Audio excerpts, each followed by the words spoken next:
Welcome back to my channel Pragya education society. तो दोस्तों आज हम लोग क्लास 12th के केमिस्ट्री का जो आपका टारगेट का जितना भी ऑब्जेक्टिव है जो कि आपके एग्जाम में आने की बहुत ही चांसेस रहता है इस गेस पेपर से, तो उसका मैं बताऊंगी। इनऑर्गेनिक केमिस्ट्री का जो है पी एवं एस ब्लॉक के तत्वों के बारे में जितने भी ऑब्जेक्टिव दिया है उन सभी को बताऊंगी। चलिए आज का क्लास शुरू करते हैं।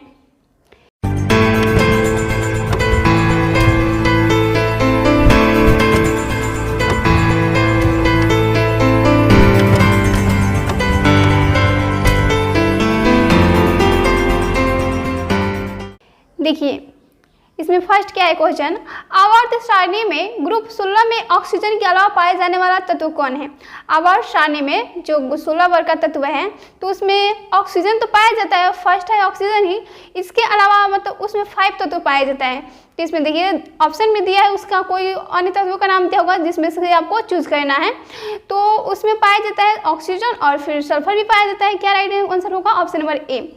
सोडियम, लोहा या नाइट्रोजन नहीं पाया जाता है और सल्फर पाया जाता है। ऑप्शन नंबर ए राइट होगा कि आवर्त सारणी में ग्रुप 16 में ऑक्सीजन के अलावा पाया जाने वाला तत्व क्या है, तो सल्फर है। ओके, और यह याद रखिएगा कि आवर्त सारणी में जो वर्ग 16 का तत्व है तो उनको हम केल्कोजेन या चैल्कोजेन के नाम से जानते हैं, चैल्कोजेन के नाम से जानते हैं। ये भी पूछता है ऑब्जेक्टिव में, इसलिए बता दें।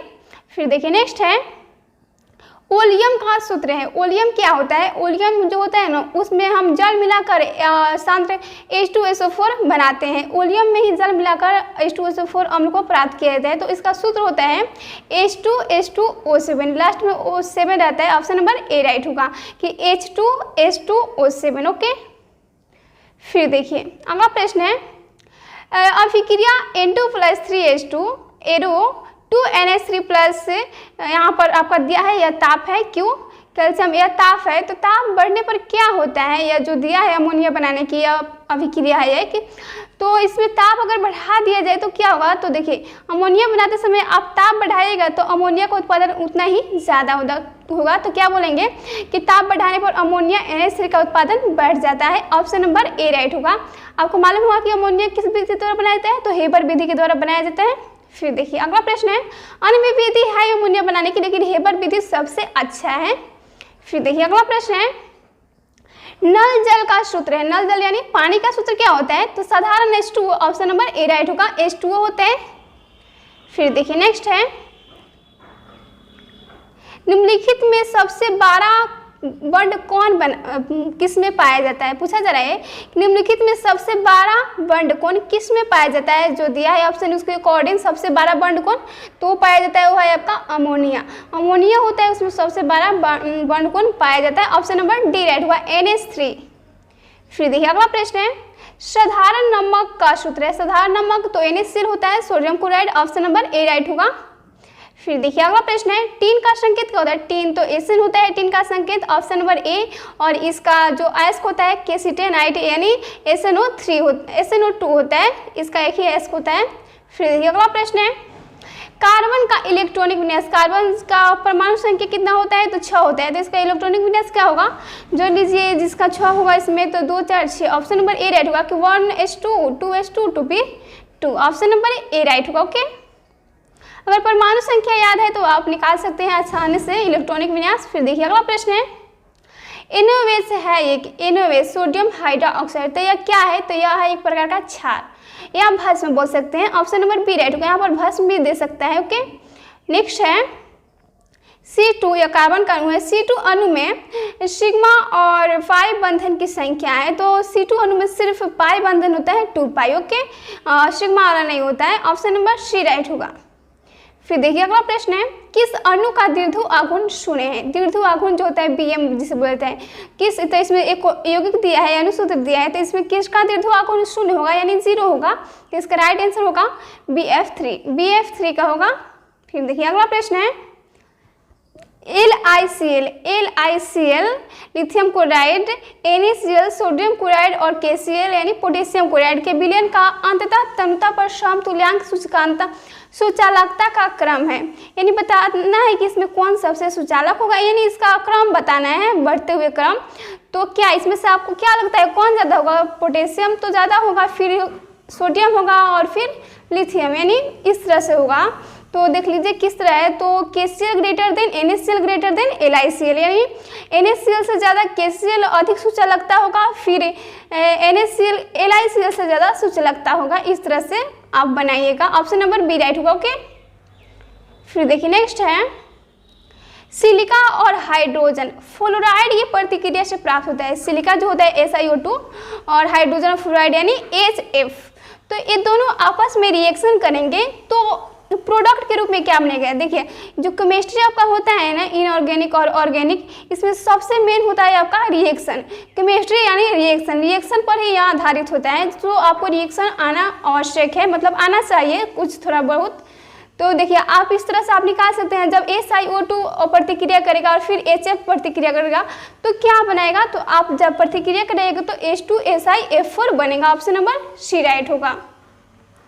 फिर देखिए अगला प्रश्न है बिस्मथ की सबसे अस्थायी ऑक्सीकरण अवस्था है। बिस्मथ जो होता है Bi, तो उसका जो ऑक्सीकरण अवस्था होता है ना, जो इलेक्ट्रॉनिक विन्यास हम निकालते हैं और बाह्य कक्षा में जितना भी इलेक्ट्रॉन होता है, तो अगर 4 से ज़्यादा हो तो 8 में से घटाते हैं, जो आता है उसका संयोजी इलेक्ट्रॉन, उससे हम बोलते हैं ऑक्सीकरण इलेक्ट्रॉन निकालते हैं, तो इसका होता है +3, मतलब यह इसका अस्थायी ऑक्सीकरण संख्या है। ऑप्शन नंबर ए राइट होगा। कितने तत्व है कि एक से ज़्यादा भी रखते हैं, मतलब 3 है तो और भी रख सकता है, ऐसा भी कितने तत्व होते हैं, लेकिन बिस्मथ का अस्थायी ऑक्सीकरण संख्या +3 है। फिर देखिए अगला प्रश्न है निम्नलिखित में कौन पी खंड का तत्व नहीं है। पी खंड का यानी पी ब्लॉक का तत्व, SPDF होता है ना, 4 ब्लॉक में बटा गया है, तो पी ब्लॉक का खंड नहीं है पूछा जा रहा है इसमें। तो इसका राइट आंसर होगा जो बेरिलियम है वह नहीं है बेरिलियम, क्योंकि यह है आपका वर्ग 2 का तत्व है, वर्ग 2। इसका परमाणु आप निकालिएगा इलेक्ट्रॉनिक विन्यास तो आपका इसका लास्ट वाला कक्ष में 2 आएगा, तो यह नहीं होगा। फिर देखिए अगला प्रश्न है उत्कृष्ट गैसों का मुख्य स्रोत होता है। उत्कृष्ट गैस जो होते हैं 6 है उत्कृष्ट gas, helium, neon, argon, radon, krypton, xenon, ये सभी है अच्छा। तो इनका मुख्य स्रोत क्या है, तो इसका राइट आंसर होगा क्या, वायुमंडल है। वायुमंडल से ही तो ये पाए जाते हैं, सभी मुक्त अवस्था में है, ज़्यादा क्रियाशील नहीं होते हैं। इसमें से उत्कृष्ट गैसों में से मात्र एक जेनन ही है जो कि यौगिक बनाता है, वो भी उस ताप पर हाई टेम्परेचर पर इसमें रिएक्शन कराया जाता है, तो यह रिएक्शन करता है और प्रोडक्ट बनाता है। इसमें जेनन सबसे ज़्यादा बनाता है। फिर देखिए अब अगला प्रश्न है, इधर से आपको बताती हूँ। 17 नंबर देखिए है H3PO3 है एक। H3PO3 क्या है, यह एक प्रकार का, तो इसका राइट आंसर क्या होगा, एक प्रकार का द्विभाषमिक अम्ल है। द्विभाषमिक मतलब यह जब किसी यौगिक से क्रिया करेगा ना तो डबल यौगिक बनाएगा यह। ऑप्शन नंबर बी राइट होगा। H2SO4 जो अम्ल होता है वो भी द्विभाषमिक होता है। देखिए फिर अगला है सक्रिय मेटाफॉस्फोरिक अम्ल में P बंड O बंड P बंध की संख्या है, कितना होगी इसमें संख्या, तो देखिए चक्रीय जो मेटाफॉस्फोरिक अम्ल होता है तो इसमें P बंड O बंड P बंड की संख्या होता है 3। ऑप्शन नंबर सी राइट होगा। ओके, फिर देखिए अगला प्रश्न है निम्नलिखित में कौन सा सबसे शक्तिशाली ऑक्सीकारक पदार्थ है। ऑक्सीकारक पूछे तो फ्लोरीन और अकारक पूछे तो आपका हो जाएगा आयोडीन। ऑप्शन नंबर इसका क्या राइट होगा, ए। ऑक्सीकारक सबसे शक्तिशाली ऑक्सीकारक पदार्थ पूछे तो फ्लोरीन मारिएगा, और अकारक ऑक्सीकारक और अकारक में कितने स्टूडेंट को कंफ्यूज हो जाता है और उनसे गलती हो जाता है, तो आप अच्छी तरह से याद कर लीजिए। ऑक्सीकारक पूछे तो फ्लोरीन F2 और अकारक यहाँ पर पूछे तो आयोडीन I2। ओके, फिर देखिए अगला प्रश्न है निम्नलिखित में कौन हाइड्रोजन बंधन नहीं बनाता है। हाइड्रोजन बंधन नहीं बनाता है तो इसका राइट आंसर होगा HCl। Option number C right होगा, HCl नहीं बनाता है हाइड्रोक्लोरिक अम्ल। फिर देखिए अगला प्रश्न है ऑक्सीजन और ओजोन है क्या है, तो आपको मालूम होगा जो ऑक्सीजन होता है O2 और ओजोन होता है O3, तो ये एक दूसरे के अपरूप होते हैं। ऑप्शन नंबर सी राइट होगा, अपरूप होते हैं। फिर देखिए अगला प्रश्न है निम्नलिखित में कौन सा धातु साधारण तापक्रम पर द्रव होता है। धातु पूछा जा रहा है यहाँ पर तो पारा होगा, अधातु पूछे तो ब्रोमीन होगा, लेकिन धातु पूछा जा रहा है तो पारा होगा। ब्रोमीन भी तो साधारण तापक्रम पर द्रव होता है, लेकिन यह अधातु है। सो आप यहाँ पर देखिएगा, यहाँ पर धातु पूछ रहा है कि अधातु पूछ रहा है।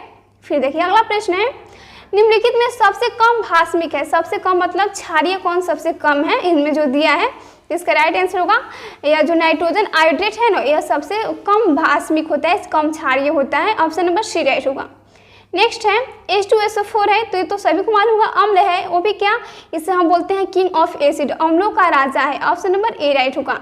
और इस ये द्विभाषिक अम्ल भी है। फिर देखिए अगला प्रश्न है, सल्फाइड एस का समाहरण किया जाता है, यानी सल्फाइड जो एस होते हैं जैसे ZnS, CuFeS2, HgS, ये सभी जितने भी PbS सभी एस के हैं, जितने में मतलब सल्फाइड है, एस की मात्रा है, सल्फर की मात्रा है, तो उनका सांद्रण, समाहरण का अर्थ होता है सांद्रण, मतलब उसमें जो अशुद्धियाँ होती है ना वो निकाला जाता है, अशुद्धि को निकालना सांद्रण कहलाता है या समाहरण। तो किस विधि के द्वारा किया जाता है, तो वो है आपका फेन प्लवन विधि, फेन प्लवन विधि के द्वारा किया जाता है, फेन प्लवन विधि। फिर देखिए नेक्स्ट प्रश्न है, सोडियम आवर्त सारणी में कुछ ग्रुप का सदस्य है, जो सोडियम Na है, तो यह जो आवर्त सारणी है, आधुनिक आवर्त सारणी, तो आवर्त सारणी में किस ग्रुप का सदस्य, ग्रुप में बांटा गया है ना SPDF, तो वो है आपका ग्रुप 1 का तत्व है। इसका परमाणु संख्या निकालेंगे तो 281 होता है, 281। जितने भी तत्वों का इलेक्ट्रॉनिक विन्यास निकालेंगे और बाहरी कक्षा में एक आएगा, वो सभी ग्रुप 1 के तत्व हैं। ऑप्शन नंबर ए राइट होगा, जैसे सोडियम, पोटेशियम, ये सभी हो गया आपका ग्रुप 1 के तत्व होंगे, और ग्रुप 1 के तत्व को क्षारीय धातु बोला जाता है। ओके, फिर देखिए अगला प्रश्न है, एक CF4 की आकृति होती है, यानी जेनन टेट्राफ्लोराइड, इसे हम बोलेंगे जेनन टेट्राफ्लोराइड। तो इसका शेप कैसा होता है ये बताना है, तो इसका शेप होता है वर्ग समतलीय, वर्ग समतलीय। ऑप्शन नंबर बी राइट होगा। फिर देखिए अगला प्रश्न है, बल्बों में भरने हेतु उत्कृष्ट गैस है, उत्कृष्ट गैस को बल्ब में भरा जाता है, तो कौन से उत्कृष्ट गैस भरा जाता है, तो इसका राइट आंसर होगा argon. Option number C right होगा। अगला प्रश्न है, PCl5 एक है, PCl5 क्या है, तो इसका राइट आंसर होगा जो PCl5 होता है यह अक्षकारक होता है। ऑप्शन नंबर ए अक्षकारक की तरह कार्य करता है। ऑप्शन नंबर ए राइट होगा। फिर देखिए अगला प्रश्न है, सर्वाधिक विसरण क्षमता पाई जाती है, सर्वाधिक विसरण क्षमता पाई जाती है, तो वो है आपका helium. Option number A right होगा। इसका क्वेश्चनांक भी कम होता है, हीलियम में सबसे अधिक विसरण क्षमता पाई जाती है। अगला प्रश्न है, हीलियम का मुख्य स्रोत क्या है, हीलियम का मुख्य स्रोत, तो इसका डबल पूछता है। देखिए यहाँ पर तो दिया है सूर्य तो है ही हीलियम का मुख्य स्रोत, अगर यहाँ पर सूर्य ना देकर आपका लिखिए मोनाजाइट, मोनाजाइट, तो उसका राइट आंसर क्या होगा मोनाजाइट। तो हीलियम का मुख्य स्रोत क्या है, तो सूर्य और मोनाजाइट। ओके, अगला प्रश्न है, निम्न में सर्वाधिक आयनन विभव किसका है, आयनन विभव पूछा है कि इनमें कौन ऐसा तत्व है जो कि आयनन विभव सबसे ज़्यादा रखता है, तो है आपका फास्फोरस। यहाँ पर जो दिया है इस तरह से आप निकाल सकते हैं इसके परमाणु संख्या के आधार पर। फास्फोरस का 15 होता है ना, तो इसका ज़्यादा हो जाएगा।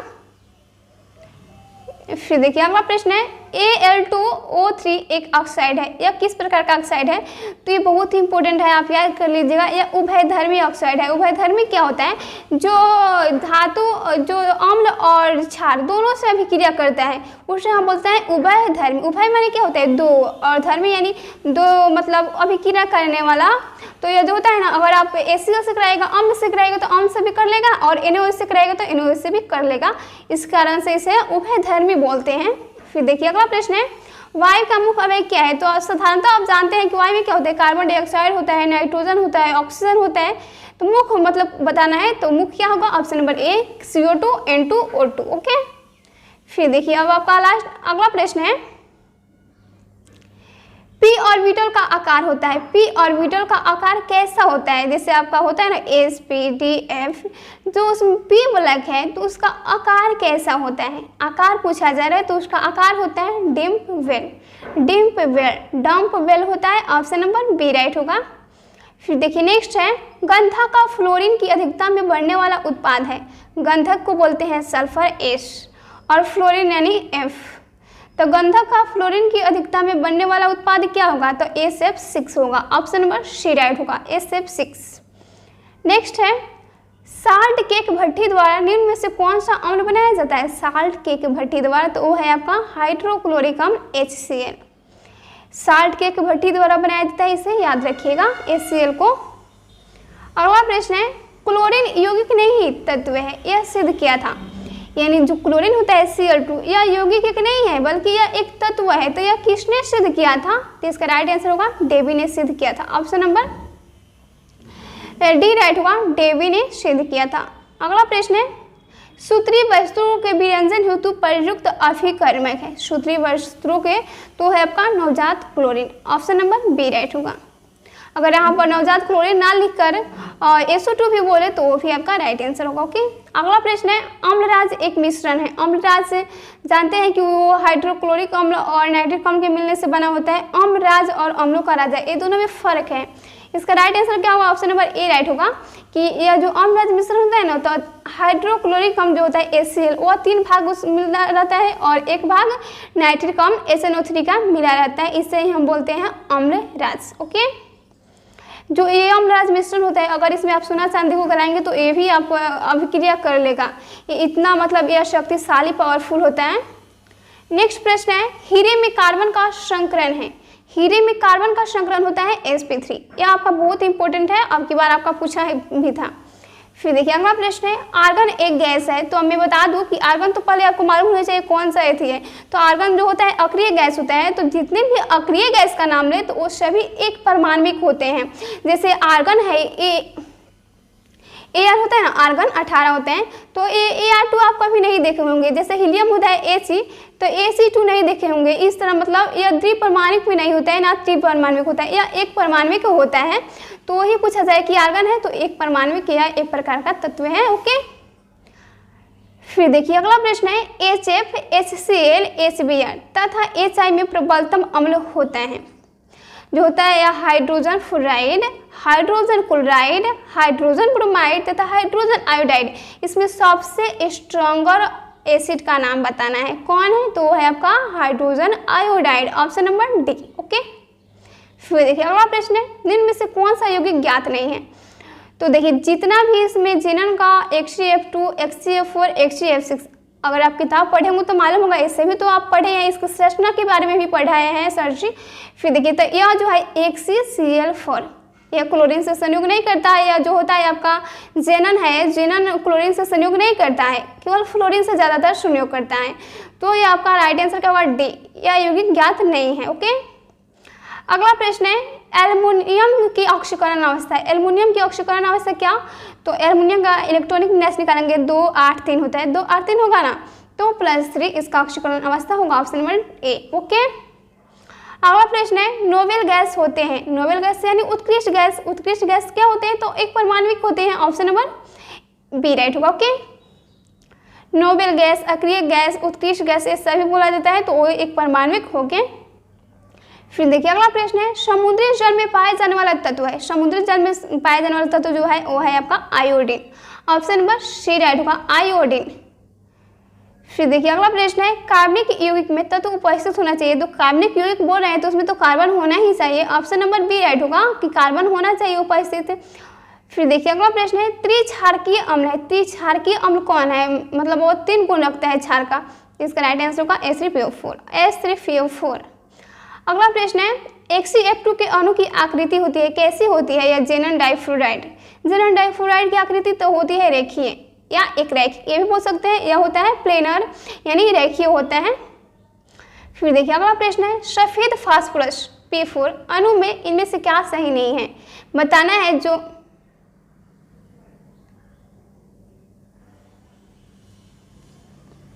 देखिए यहाँ पर है जो सफ़ेद फास्फोरस होता है P4 को, हम फास्फोरस को P4 के रूप में लिखते हैं। तो इसमें से क्या सही नहीं है जो कथन दिया है वो? तो देखिए यह तो आपका सही है। फिर यह जो आपका ए नंबर है 6p बंडे P, यह सिंगल बंड होता है जो कि गलत है, मतलब यह सही नहीं है। या इसके गुण के रूप में आप अगर पढ़ेंगे श्वेत फास्फोरस के तो ये गलत है। आपका ऑप्शन नंबर ए राइट होगा कि 6p बंड P सिंगल बंड होता है जो कि श्वेत फास्फोरस के अर्थ में यह गलत है, ऑप्शन नंबर ए राइट हो जाएगा। अगला प्रश्न है निम्नलिखित में सबसे प्रबल अम्ल है। सबसे प्रबल अम्ल यहाँ पर पूछा जा रहा है। वैसे तो H2SO4 सबसे प्रबल होता है, लेकिन ऑप्शन के अकॉर्डिंग हमें बताना है, तो राइट आंसर होगा Bl3, option number D right होगा। फिर देखिए अगला प्रश्न है SF6 में सल्फर का ऑक्सीकरण अवस्था क्या होगा? SF6 में सल्फर का होगा +6, ऑप्शन नंबर ए राइट होगा। ओके, फिर देखिए अगला प्रश्न आपका क्या है, इधर से मिलाती हूँ। PCl5 का ज्यामितीय आकार क्या होता है? PCl5 फास्फोरस पेंटाक्लोराइड इसका होता है, मतलब फास्फोरस पेंटाक्लोराइड। इसका आकार पूछा जा रहा है, इसका शेप कैसा होता है, तो इसका राइट आंसर क्या होगा, ट्राइगोनल बाई पिरामिडल होता है, trigonal bi pyramidal, option number A right होगा। अगला प्रश्न है, निम्न में से कौन पी ब्लॉक का तत्व नहीं है, पी ब्लॉक एसपीडी होता है ना, तो पी ब्लॉक का तत्व कौन नहीं है, 13 से लेकर 18 तक रखा गया है ना पी ब्लॉक में, तो आप देख लीजिए जिसका परमाणु संख्या 3-4 होगा तो वो तो नहीं, मतलब परमाणु संख्या नहीं, आपका इलेक्ट्रॉनिक विन्यास निकालेगा अंतिम कक्षा में जो होता है, तो ऑप्शन नंबर सी राइट होगा। मैग्नीशियम जो होता है इसका परमाणु संख्या 12 होता है, इलेक्ट्रॉनिक विन्यास 282 होता है, 2 यानी यह वर्ग 2 का तत्व है, ऑप्शन नंबर सी राइट होगा, या पी ब्लॉक का तत्व नहीं है।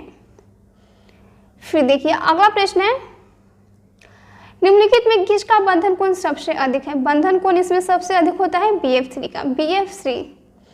फिर देखिए नेक्स्ट है, अमोनिया गैस कॉपर सल्फेट के घोल से प्रवाहित करने पर गहरा नीला रंग उत्पन्न होता है, तो गहरे नीले रंग का सूत्र बताना है। जो अमोनिया होता है NH3 कॉपर सल्फेट CuSO4, ये सभी आपको मालूम होना चाहिए। NH3 अगर CuSO4 में प्रवाहित कीजिएगा तो गहरा नीले रंग का उत्पन्न होता है, तो गहरे नीले रंग का सूत्र बताना है। तो इसमें सबसे आसान होता है, आप NH3 प्लस CuSO4 में रिएक्शन कराइए, जो प्राप्त होगा वही होगा। तो इसका राइट आंसर होगा कि CuNH3 इतना आपका प्राप्त होगा, प्रोडक्ट के रूप में प्राप्त होगा CuNH3 ओके।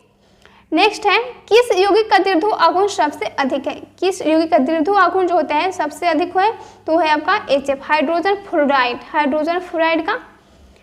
फिर देखिए नेक्स्ट है, किसका अणुचुंबकीय आघूर्ण अधिक है, अणुचुंबकीय जो होता है वो है आपका oxygen, option number D O2-।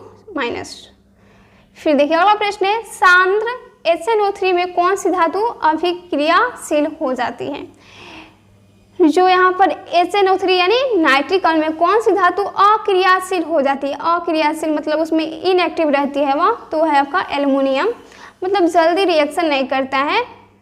फिर देखिए अगला प्रश्न है, Na2H2O3 plus I2 arrow Y लिखा गया है, फिर Ni, तो यहाँ पर जो Y लिखा गया है यहाँ पर कौन सा आप रिएक्शन कराइएगा इसमें, तो क्या आएगा यहाँ पर प्रोडक्ट के रूप में क्या आएगा ये बताना है। तो इसका राइट आंसर होगा कि जो आप रिएक्शन इसमें कराइएगा ना तो Na2H2O6 आएगा इतना, और प्लस Ni आएगा, okay. Option number B right हो जाएगा। अगला प्रश्न है, नाइट्रोजन और ऑक्सीजन है, नाइट्रोजन और ऑक्सीजन क्या है, तो इसका राइट आंसर क्या होगा, नाइट्रोजन और ऑक्सीजन अधातु है, अधातु है, ऑप्शन नंबर बी राइट होगा, अधातु। जितने भी तत्वों का 4, 5, 6 इतना इलेक्ट्रॉनिक विन्यास निकालिएगा तो आएगा ना अंतिम कक्षा में, तो वो सभी अधातु होते हैं, 1-2 रहेगा तो वो धातु है। तो आप निकाल लीजिएगा, ऑक्सीजन जो होता है आपका होता है कितना 8 होता है, और नाइट्रोजन होता है 7, तो निकालिएगा तो कितना 2 और 6 आएगा, फिर 2 और 4 आएगा, 5 आएगा। तो इस तरह से आपका यह अधातु है, धातु अधातु तो पहचानने आता ही होगा। फिर देखिए अगला प्रश्न है, नाइट्रिक अम्ल का सूत्र है, नाइट्रिक अम्ल का सूत्र क्या होता है, तो बहुत सिंपल है, HNO3 होता है, ऑप्शन नंबर ए HNO3। अगला प्रश्न है, निम्नलिखित में से कौन सी गैस जल पर एकत्र नहीं की जा सकती है, जल पर एकत्र वो है आपका सल्फर डाइऑक्साइड SO2, इससे हम जल पर एकत्र नहीं कर सकते हैं, कलेक्ट नहीं कर सकते हैं। अगला प्रश्न है, निम्नलिखित में कौन सी गैस एकल परमाणविक है, तो देख लीजिए इसमें कौन है उत्कृष्ट गैस है, वही होगा, तो हीलियम है आपका एकल परमाणविक। नेक्स्ट है, हीलियम का सूत्र होता है, तो हीलियम का सूत्र तो होता है He, option number A He, okay. अगला प्रश्न है, उजला और पीला फास्फोरस है, उजला और पीला फास्फोरस क्या है, तो यह अपरूप है, ऑप्शन नंबर ए राइट होगा, अपरूप है। फिर देखिए अगला प्रश्न है, ओलियम में H2SO4 के साथ कौन सा अवयव उपस्थित रहते हैं, तो जब आप सल्फ्यूरिक अम्ल बनाने की विधि पढ़ेंगे तो उसका 3 चरण होता है। पहले तो हम सल्फाइड से SO2 प्राप्त करते हैं, SO2 प्राप्त करने के बाद SO3 बनाते हैं, SO3 बनाने के बाद ओलियम बनाते हैं, ओलियम बनाने के बाद उसमें जल डालते हैं। तो पूछा जा रहा है कि ओलियम जो होता है H2H2O7, तो इसमें H2SO4 के साथ कौन सा अवयव होता है, तो SO3 होता है, ऑप्शन नंबर बी राइट होगा, SO3 होता है, ओके। अगला प्रश्न है, नाइट्रिक अम्ल कैसे तैयार किया जाता है, नाइट्रिक अम्ल किस विधि के द्वारा, तो इसका तो विधि बहुत सारा है, बट इसे ओस्टवाल विधि के द्वारा बहुत मतलब अच्छी तरह से तैयार किया जाता है, ऑप्शन नंबर बी राइट होगा। इसमें अगर ओस्टवाल विधि से अगर नाइट्रिक अम्ल बनेगा तो 98% आपका नाइट्रिक अम्ल जो बनेगा शुद्ध बनेगा, ओके। फिर देखिए अगला प्रश्न है, आवर्त सारणी के द्वितीय आवर्त में तत्वों की संख्या है, तो उसमें होता है सिर्फ 8 तत्व होता है। ओके, फिर देखिए अगला प्रश्न है, आवर्त सारणी के ग्रुप 1 के तत्वों को जाना जाता है, उसी में होता है सोडियम, आपका पोटेशियम, यानी जिसका इलेक्ट्रॉनिक विन्यास निकालिएगा बाह्य कक्षा में 1 इलेक्ट्रॉन आएगा तो उसे हम बोलते हैं क्षारीय धातु, ऑप्शन नंबर ए। ओके, अगर 2 यहाँ पर पूछ दे तो उसे बोलते हैं क्षारीय मृदा धातु यानी भूमिज धातु। फिर देखिए अगला प्रश्न है, अनुचुंबकत्व प्रदर्शित करने वाला पदार्थ है, अनुचुंबकत्व प्रदर्शित करने वाला पदार्थ क्या है, यहाँ पर तो प्रतिचुंबकत्व, तो देखिए अनुचुंबकत्व जो होता है आपका बी होता है यानी O2 ऑक्सीजन होता है O2। फिर देखिए अगला प्रश्न है, वर्ग 16 के तत्व कहलाते हैं, तो मैंने बताया था फर्स्ट टाइम ही कैल्कोजेन या चैल्कोजेन, यहाँ पर कुछ भी लिख सकता है, कैल्कोजेन या चैल्कोजेन, ऑप्शन नंबर बी राइट होगा। ओके, अगला प्रश्न है, निम्न में से कौन सा बंधन सबसे प्रबल होता है, तो जो क्लोरीन का बंधन होता है ना वो बहुत स्ट्रांग होता है, ऑप्शन नंबर इसका बी राइट हुआ, Cl bond Cl। Okay, next है, श्वेत फास्फोरस को पोटेशियम हाइड्रोक्साइड के विलयन के साथ उबालने पर निम्नलिखित में कौन सा पदार्थ बनता है, श्वेत फास्फोरस यानी P4, जो P4 होता है P4 plus potassium hydroxide KOH के विलयन के साथ अगर आप उबालिएगा यानी इसमें आप रिएक्शन कराइएगा तो प्राप्त होगा आपका phosphine PH3। Okay, option number C phosphine प्राप्त होगा। फिर देखिए अगला प्रश्न है, अस्थिराक मुख्यतः है, अस्थिराक कैल्शियम जिसे बोलता है कैल्शियम फास्फेट बोला जाता है, अस्थिराक को कैल्शियम फास्फेट बोला जाता है, ऑप्शन नंबर बी राइट होगा, Ca3PO4 इसका सूत्र होता है Ca3PO4 कैल्शियम फास्फेट को ही अस्थिराक बोला जाता है। ओके, अगला प्रश्न है, नाइट्रोजन अक्रिय होता है क्योंकि, जो नाइट्रोजन होता है वो अक्रिय हो जाता है क्यों, तो इसका एक ही रीजन है, इसका जो विघटन ऊर्जा होता है ना वो बहुत ही हाई हो जाता है जिसके कारण यह अक्रिय हो जाता है, ऑप्शन नंबर सी राइट होगा। चूंकि इसे हम अक्रिय गैस की श्रेणी में नहीं रखे हैं, जैसे आप उत्कृष्ट गैस में पढ़ेंगे तो 6 ही है लेकिन नाइट्रोजन नहीं, बट यह इसका विघटन ऊर्जा उच्च होने के कारण इससे अलग से रखा गया है, मतलब इसे माना जाता है अक्रिय हो गया है, ऑप्शन नंबर सी राइट होगा। फिर देखिए अगला प्रश्न है, निम्नलिखित में कौन रंगीन यौगिक है, रंगीन तो है आपका nitrogen dioxide, option number D right होगा NO2। नेक्स्ट है, वह गैस जो जल के ऊपर नहीं एकत्र की जा सकती तो वो है आपका ऑप्शन नंबर डी SO2, पहले भी बताया था। अगला है, ऑक्सीजन के साथ निम्नलिखित में कौन सीधे संयोग नहीं करता, वो है आपका PT होगा, ऑप्शन नंबर PT, प्लेटिनम जो होता है वो नहीं करता है। ओके, नेक्स्ट है, संपर्क विधि में बनता है, संपर्क विधि में आप जानते हैं सल्फ्यूरिक अम्ल बनाया जाता है, ऑप्शन नंबर डी राइट होगा, 20% आपका H2SO4 बनता है। अगर ए आपका नहीं रहे यहाँ पर कोई अदर ऑप्शन दे दें, अगर लिखे ओनली ओलियम तो ओलियम भी आपका राइट होगा। ओके, वैसे अभी तो यही राइट होगा, ऑप्शन नंबर डी राइट होगा। ओके, फिर देखिए अगला प्रश्न है, पारा और ओजोन की अभिक्रिया से बनता है, पारा यानी Hg और ओजोन यानी O3, तो यह रिएक्ट करके क्या बनाएगा ये बताना है आपको।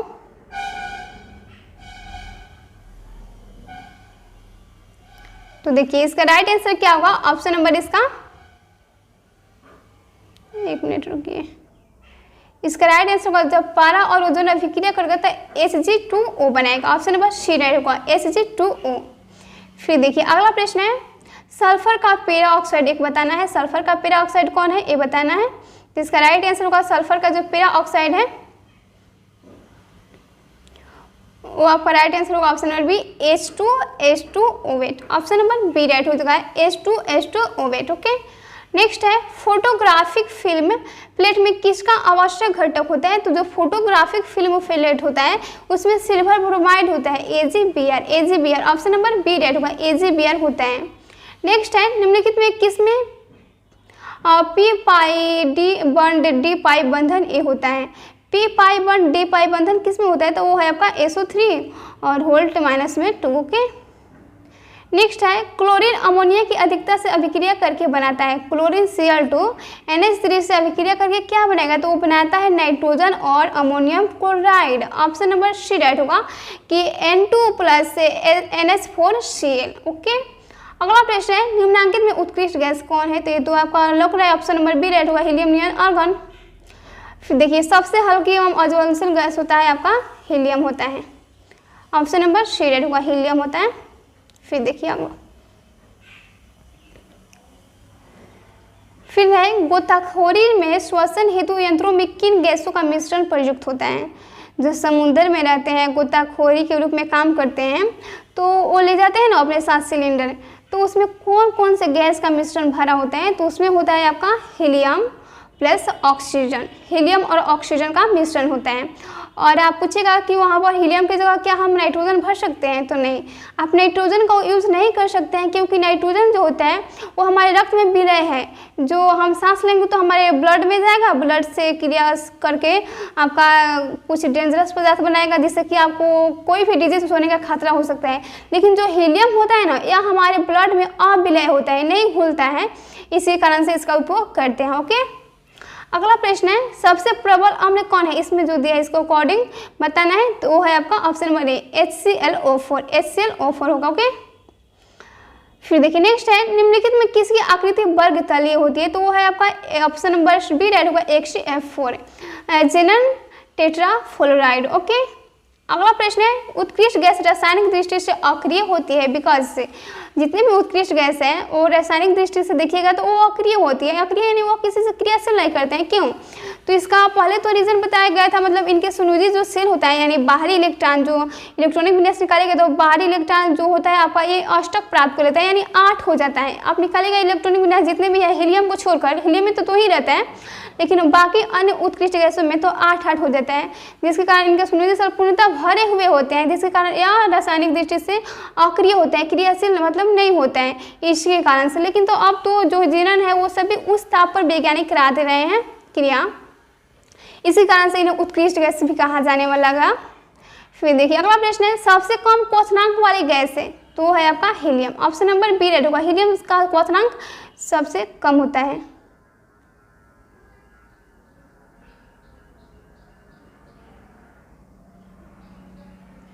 फिर देखिए इसका राइट आंसर देखिए sorry option number B right होगा। फिर देखिए अगला प्रश्न है, निम्नलिखित में किसका अस्तित्व नहीं है, इसमें बताना है किसका अस्तित्व नहीं है। तो आप जानते हैं कि हीलियम का ही केवल बनाया गया है यौगिक, या ऑप्शन नंबर बी नहीं होगा कि NeF2 का अस्तित्व नहीं है। फिर देखिए अगला प्रश्न है, H2SO4 है एक, यह एक द्विभाषमिक अम्ल के रूप में कार्य करता है, ऑप्शन नंबर बी ए राइट होगा, द्विभाषमिक अम्ल है। अगला है, निम्नलिखित में कौन सबसे कम क्वथनांक वाली गैस है, सबसे कम क्वथनांक होता है हीलियम है, ऑप्शन नंबर बी। फिर देखिए नेक्स्ट है, निम्नलिखित में कौन सिर्फ एक ही ऑक्सीय अम्ल बनाता है, एक ही ऑक्सीय अम्ल बनाने वाला है, वो है आपका F2। फिर देखिए अगला है 98 नंबर S8, यह सल्फर का होता है, S8 में सल्फर की ऑक्सीकरण अवस्था तो वो होता है आपका ऑप्शन नंबर डी 0 होगा, इसका ऑक्सीकरण अवस्था 0 होता है। फिर देखिए निम्नांकित में कौन सबसे कम वाष्पशील है, तो होता है आपका जल H2O सबसे कम वाष्पशील होता है। तो दोस्तों जो आपका एस और पी ब्लॉक के तत्वों का जितना भी मोस्ट इम्पोर्टेंट था, ये 99 ऑब्जेक्टिव बहुत ही इंपॉर्टेंट है, क्योंकि ये सभी आपका पूछा हुआ ऑब्जेक्टिव है और आपके एग्जाम में पूछा या आपका प्रीवियस ईयर का ही ज़्यादातर पूछता है। सो आप इन सभी को अच्छी तरह से प्रिपेयर कीजिए और अपने एग्जाम को बहुत अच्छे से निकालिए। चलिए मिलते हैं अगले वीडियो में, तब तक के लिए जय हिंद जय भारत।